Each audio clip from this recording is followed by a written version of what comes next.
Ayan, hello guys, good morning mga kalikod bahay. So lumabas ako dito sa ating garden.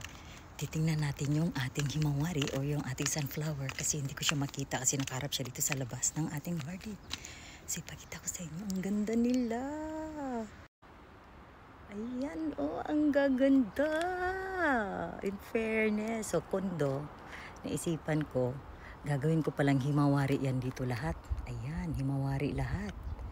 Dito kasi meron na akong tani. So yung ano niyan, buto niyan, pwede ko na siyang gawing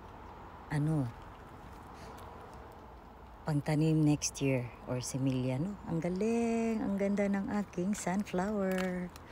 Yung iba naman imakara, no? Ayan, nanatay pang similya.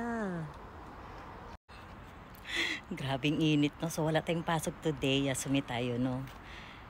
Nagdilig ako ng ating mga halaman. Ayan, og sa Bisaya pa ng bisbista sa atong mga bulak og sa atong mga gulay kasi yung mga ano ko doon, mga bulaklak ko doon sa harap ng parking. So diniligan ko rin sila, no.